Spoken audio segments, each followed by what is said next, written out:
Hey everyone, I want to talk about why your habits, the current habits you hold right now, which give you the momentum for motivation and inspiration and all those happy feelings we chase to come in once you're consistent for long periods of time, why waiting for certain feelings when it comes to habit change or perspective shifts when it comes to reading the books, putting the work in, getting up at a reasonable time, and everything else I'm going to talk about, why that only happens from taking immediate action time in and time out, and time and again and time out, or that's not even again and again. Anyway, lost my train of thought there for a second. I'm going to talk about a couple books that I do enjoy. I just read one of them again for the first time since 2020, which is The Power of Habit. I think that is an incredible book. The books on the reading list are great. They're obviously the most important books, but there are other books. Once people have read all the books and they want to know more about certain books that maybe I enjoy, one of those is obviously Principles by Ray Dalio, but again, definitely important to read the books on the reading list. Seven Habits of Highly Effective People, which I'll probably read again in my life, since there's aspects of, usually it takes me, if I find a really good book, I usually read it 1 to 3 times over a couple year period to just get it more and more. In the sense, it's just something I like to do. And I'm going to talk about why my habits were so bad and which ones I had to change in order to get myself to where I am today. So before I go any further, please subscribe, hit that like button down below. Let me know what you think. What we're going to be starting here soon probably are small groups. I don't think Rob would mind me telling you that. We're going to experiment with some of those specific theme groups. So maybe a sensory motor group that's only 8 people, maybe 10 people, maybe 5. We're going to play around and see how it goes to bring more value. They'll be a little bit different, not as specific as a one-to-one. But they might be a little bit more catered than, say, a global webinar with 80 people in it. So we're going to have to find that sweet spot by experimenting.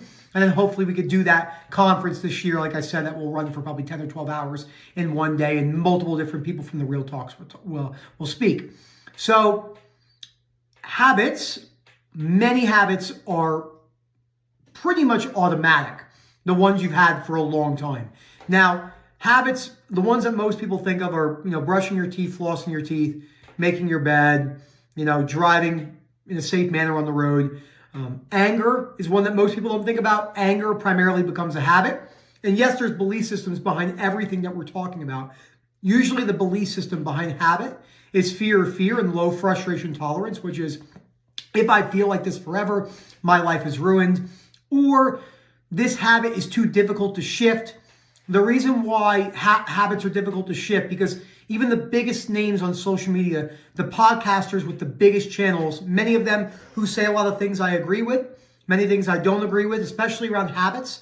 I know for myself, and I would say I'm pretty good when it comes to habit, more so than most, because I practice it day in, day out, no matter how I'm feeling. That doesn't mean I don't take time off for myself. I do. It's just not as common because I don't need as much rest as, say, other people, which I don't think that makes me more unique. I think it's more of a belief system behind it anyway in practice. But when it comes to changing habits, the main thing I see that I disagree with is the 30-day mark. So you see a lot of people that say, oh, changing your habits, you can make drastic changes to habits in 30 days. Some habits, some small, minute habits, and even at times bigger habits can shift in 30 days. But I think Ray Dalio put it perfectly where he said most habits take 18 months. Whatever research he was using, I don't talk about research a whole lot because I always say that your lives aren't lived through the conclusions of a research study. But I do think it is important to state that most habits do not change in 30 days. None of the habits that I've implemented over the years, the big ones for me is getting up at a reasonable time, decreasing multitasking. That was a big one. So I stopped multitasking.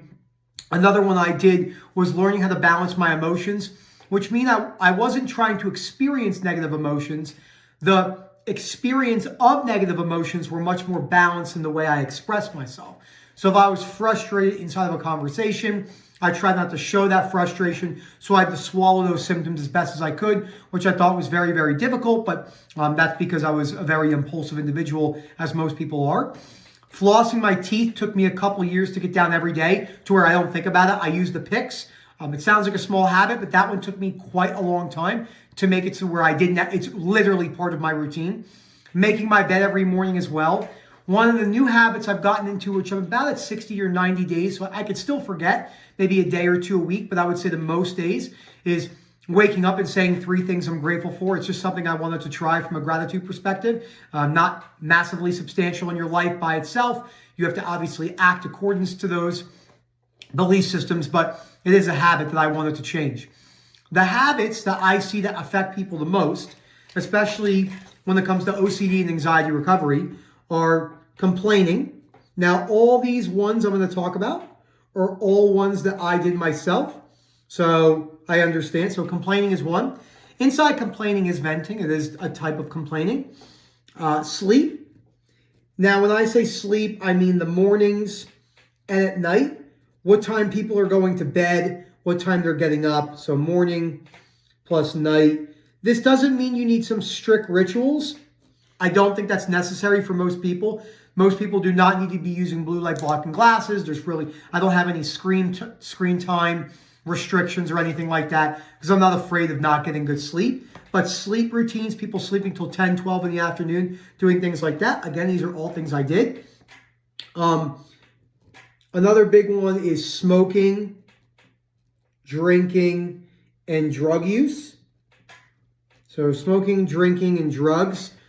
And then obviously I'll show this when I'm done. And I'm also going to put in parentheses here, I am going to put porn. I don't think any of these are inherently bad. Even people can balance drug usage and go to music festivals and use drugs once a year. I'm not saying it's the healthiest option, but I'm saying there are many people who can do that and then shut that off and not think about drugs for a while. That's not me promoting drugs. That's just me looking at the realities of life. So smoking, drinking, drugs, and porn can be a slippery slope for many people, depending on the individual, depending on how bad you're suffering, your genetics, your upbringing, and how you were modeled when you were younger. Other bad habits, these are really interesting ones. So like driving, this was one that really affected me. Now I love cars, so I love, race cars and speeding. I like that stuff, but, balanced for many people. So driving, something as simple as like pushing your cart back at the grocery store. So again, does leaving your cart on the side of your car mean anything in isolation? No. But the chances are if you're doing that, if I was to follow you around for a week, I can almost imagine a lot of your habits are fucked. Another one as well, like I said, is anger. Anger primarily does become a habit that's built off low frustration tolerance. So I had really poor low frustration tolerance for a really long time. And as a human, it's an ongoing process forever. I'm just not hyper-focused on it. So anger was another one, how you talk to people, how you try to prove people wrong. I had a good question today by an individual I work with who's in their late 60s. He's a lovely individual, and I really enjoy working with him. I hope he watches this and you can get a smile. And we were talking about what habit was it? The belief. So like I was saying, he said to me, is this value irrational? No value is per se irrational. The rigidity of the value is what makes it irrational. So I was born and raised Catholic, confirmation and communion, grew up in an Italian-Irish community in New Jersey. I'm not religious by any means now. I would consider myself more of an existentialist. And I don't believe in universal truth or purpose by any means, because we have kids that die of cancer and murderers and all sorts of stuff like that. So there obviously can't be a universal perspective to act in a good manner, because many people don't do that. And then when you go to war, if someone murders 100 people in the war on the battlefield and they're a teacher, they're considered a hero in there. But if they murdered 100 people back in their hometown, so it's not as simple as the value is irrational. It's the rigidity behind the value. So with the religious example, the one I use is, maybe I would say, hey, look, I'm a practicing Catholic. I believe in Catholicism. This is what I like to do. These are the values I like to live by, and so on and so forth. But there's a massive difference between I'm a Catholic. I practice Catholicism. You're wrong. I'm right. You're an idiot. And this is why. That's the rigidity behind the value in of itself that holds a lot of people back. So I think that was a really bad habit. So, and again, some of these are things that you're doing, physical actions, and they all have beliefs intertwined, but some of these are emotions. So another one, it is a habit, is the actual low frustration tolerance. And when it comes to low frustration tolerance, I think the habit is rushing. And this is one that I really struggled with. My whole life, obviously, I was diagnosed with ADHD at a young age. I don't even care about having ADHD. I don't think about it at all. It just is what it is. Just like me having psoriasis, autoimmune condition, it just is what it is.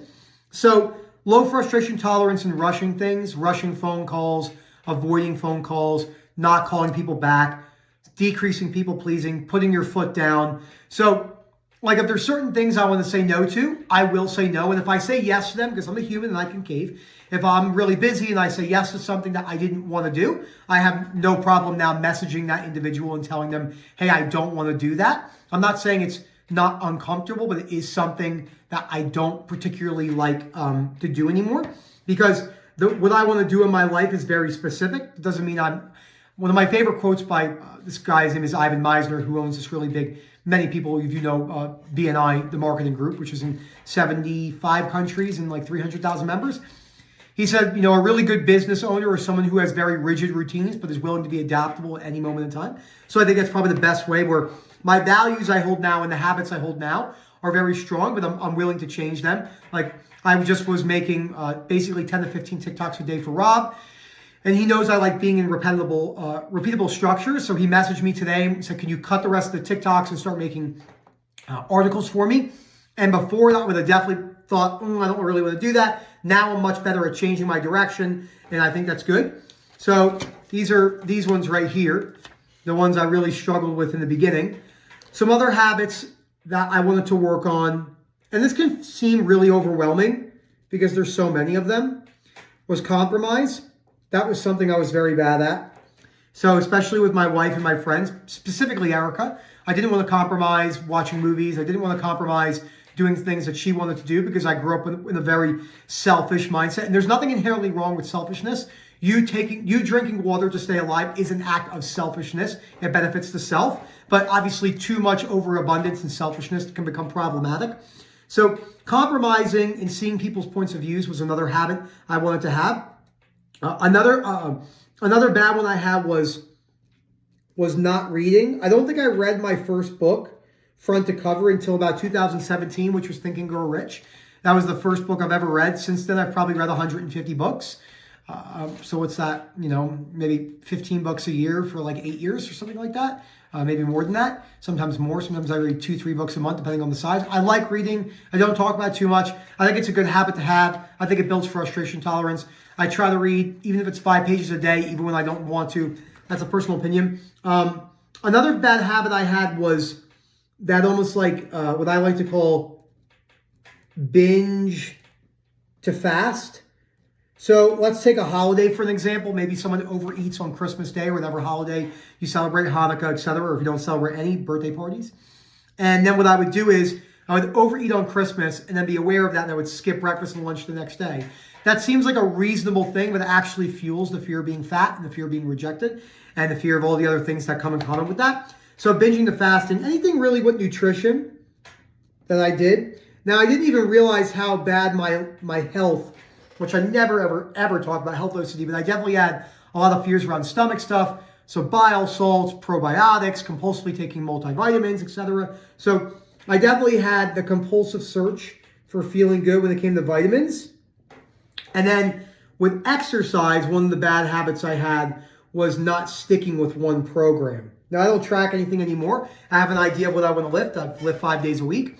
And today was an upper body power day, but I don't restrict myself to the amount of sets I should do or rep ranges really. I go in there and have fun, and I train to have fun because I lost that for so long, like many people do who train. It's why Michael Phelps said correct me if I'm wrong, he was the least happy when he won, I believe, the Beijing Olympics. And I think he broke all the world records. I know one of them, he had water in his goggles and he still set a world record because his habits were so good. But I think he really struggled with maybe potential loss of meaning. I don't know Michael Phelps, I don't know the story, but the rigidity of this must be done, which we usually see in those high caliber athletes. So exercise was another bad habit I had in that sense. And inside the exercise was photos. Every once in a while, I could take a progress photo, and realize it doesn't mean anything about my personhood. I don't attach the way I look anymore to my value as a human, because I know as I get older, I will lose muscle, I'll become flabby, I might gain more weight. It's not the end of the world. I don't like that, but it's just a reality. And let me go over maybe one more. What's one more bad habit I really had? You know what? I got to put it on here because it was such a big thing for me. Was video games. Again, I'm not anti-video games by any means, but it's a very easy way to build low frustration tolerance. There are certain things you can learn from video games: camaraderie, working with friends, joking around, laughing, problem solving, etc. But a lot of that stuff doesn't equate to the other side of the world. I don't want to call it the real world, but other things that might have more pros than cons. So these are all the ones right here, again, that I had right here. You can take a look at those and just see which ones you do. Basically, all these have changed. I rarely complain. I get up early. I don't have any rituals. I smoke cigars here and there. I only drink a couple times a year. I don't do drugs. I haven't watched porn in 2 years. I balance my driving. I'm much more of a right lane driver, but I still like the speed. I push my car back. My anger is very low. My frustration tolerance is better. I eat breakfast, lunch, and dinner. I don't binge. I read every day. I'm much better at compromising. I don't take any vitamins. That's a personal choice. I'm not anti-vitamins. I just don't do it for myself. I don't run exercise programs. I rarely take photos of myself, and I don't play video games. May will be 4 years. And my life is exponentially better because of this in every single way. So I hope you guys enjoyed this video. Please let me know if you're interested in the small groups down below. Reach out whenever you want. The one-on-one spots are filling up super fast, but we try to work with all time zones. And I hope to hear from you soon, and you can direct message Phil and that what's up. Have a good one, everyone.